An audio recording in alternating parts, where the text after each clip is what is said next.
आप जजपाड़ों से पूछो उनका क्या हाल है, वो आपने बता देंगे। जननायक जनता पार्टी के तो आजकल क्या है, इनको बड़ी टेंशन हो रही है इस बात की। 10 इनके एमएलए हैं और 10 नंबरी ये लोग हैं और 10% ये लोगों से कमीशन खाने का काम करते हैं। यो मैं नहीं कह रहा, पूरे हरियाणा में किसी ठेकेदार से पूछ लियो।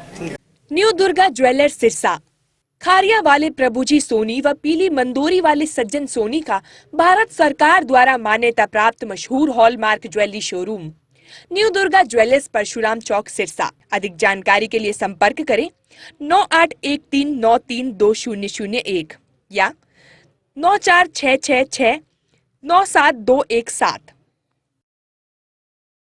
नमस्कार, स्वागत आपका के हरियाणा पे। मैं हूं आपके साथ रमेश जाखड़। फतेहाबाद में इस वक्त मैं मौजूद हूं और रैली स्थल पे मैं मौजूद हूं इस वक्त, और यहां पे मेरे साथ अर्जुन चौटाला जी हैं। इनसे बातचीत करते हैं रैली की तैयारियों को लेकर के और कुछ अलग मुद्दों पे भी चर्चा करेंगे। अर्जुन जी, सबसे पहले तो जानना चाहेंगे कि रैली की तैयारियाँ जो है, क्योंकि अब महज कुछ ही समय रह गया है शुरू होने में, कितनी तैयारियाँ, कैसे तैयारियाँ? रैली की तैयारी पूरी तरह से 100% हमारी तरफ से हो रखी है। अब तो तैयारी नहीं, अब तो इंतज़ार का समय है। सारे कार्यकर्ता साथी, सारा प्रदेश, मैं तो कहता हूँ सारा देश अब इंतज़ार कर रहा है 25 तारीख का। हाँ जी। आप भी गांव-गांव जा करके लोगों को आमंत्रित करके आए हैं, तो लोगों में किस तरह का उत्साह देखने को मिल रहा है इस रैली के प्रति? बहुत ही ज़्यादा उत्साह। जहाँ पर कई गाँव से 2-2, 3-3 बसें आया करती थी, वहाँ से भी अब 6-6 बसें आ रही हैं। लोगों का उत्साह है, और उस उत्साह का एक बहुत बड़ा कारण ये है कि प्रदेश की जो सरकार है, देश की जो सरकार है, इसकी नीतियों के खिलाफ है लोग। ये इसकी जो नीतियां हैं, इस बीजेपी की जो सरकार है, ये लोगों को पसंद नहीं आती। प्रदेश के अंदर जसपा भाजपा का गठबंधन, जो इनकी जो नीतियां हैं, किसी को पसंद नहीं आती।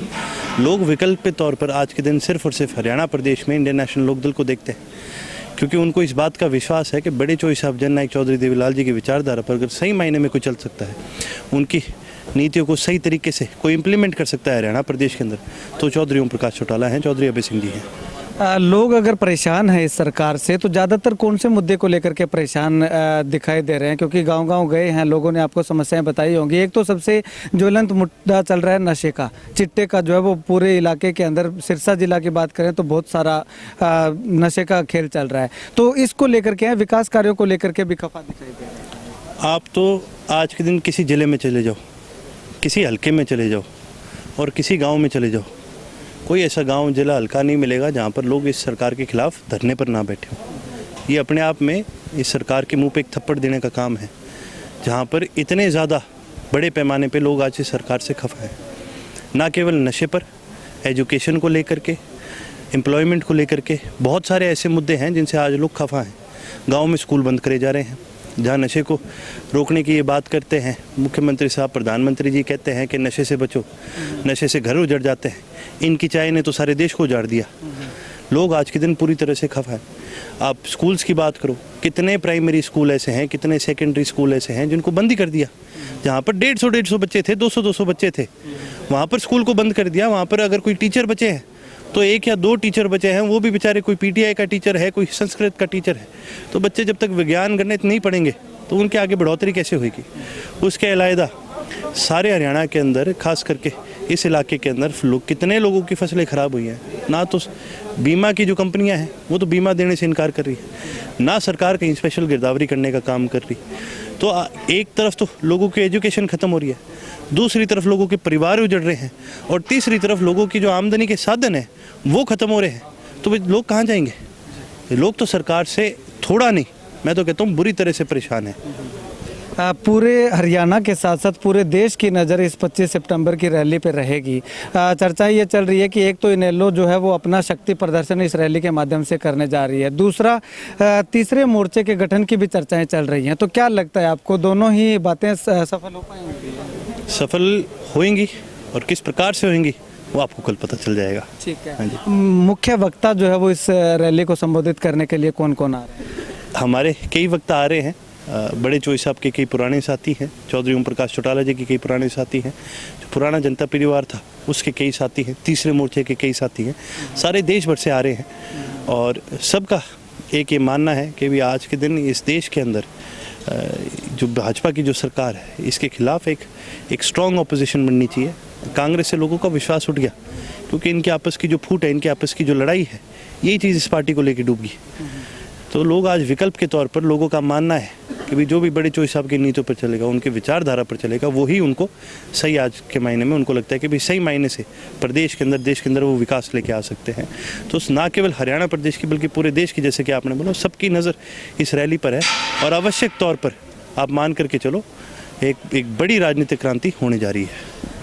एक चर्चा ये भी चल रही है कि जननायक जनता पार्टी के कुछ नेताओं के बयान भी आए थे कि चौटाला साहब से माफ़ी मांगने के लिए तैयार हैं, उसके बाद में उसका खंडन भी किया जाता है। चर्चा ये भी चल रही है कि उनमें से भी कोई यहाँ पे आ सकता है। देखिए, हमारी तरफ से हरियाणा का कोई ऐसा निवासी नहीं है जिसको निमंत्रण ना गया हो। हर पार्टी का चाहे कोई भी हो, सबको निमंत्रण है, क्योंकि बड़े चोई साहब तो सबके नेता थे। यदि कोई यहाँ पर आना चाहता है, जुड़ना चाहता है, उनके विचारधारा पर चलना चाहता है, तो आमंत्रित पूरी तरह से उनका स्वागत है। उसके अलावा जननायक जनता पार्टी के तो आजकल क्या है, इनको बड़ी टेंशन हो रही है इस बात की, क्योंकि इनके कार्यकर्ता, इनकी जो टीमें हैं, इनके वो धीरे धीरे इनसे तंग आकर छोड़ते जा रहे हैं। आप लिख के लेना ना, कोई नहीं बचेगा इस पार्टी में, 2 विधायक रह जाएंगे इनके सिर्फ। अभी गठबंधन टूटने की बात भी चर्चाएं चल रही है, लेकिन कितनी सच्चाई है वो पता नहीं है, लेकिन कहा जा रहा है कि गठबंधन बहुत जल्द टूटने वाला है। तो आपको क्या लगता है, क्या टूटने वाला है?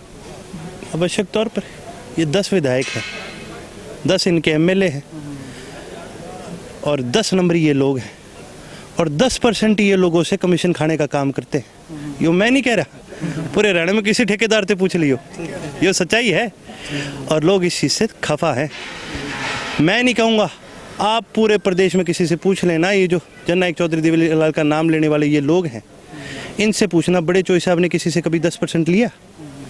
ये तो सिर्फ और सिर्फ पैसे के भूखे लोग हैं और जैसे कि मैंने कहा, कोई नहीं बचेगा और आखिरकार इनको भी अपनी गलती पता चलेगी और इनको सार्वजनिक रूप से, ना केवल चौधरी ओम प्रकाश चौटाला से बल्कि इंडियन नेशनल लोकदल के एक कार्यकर्ता से इनको माफ़ी मांगनी पड़ेगी, क्योंकि इन्होंने अपने लालच के लिए इन्होंने इनेलो के बड़े चोई साहब के कार्यकर्ताओं का गला घोटने का काम करा है, सिर्फ इनके लालच में। इंडियन नेशनल लोकदल का कार्यकर्ता तो आज भी मजबूत है और हम खुशी के साथ पार्टी के अंदर काम करते हैं। आप जजपालों से पूछो उनका क्या हाल है, वो आपने बता देंगे।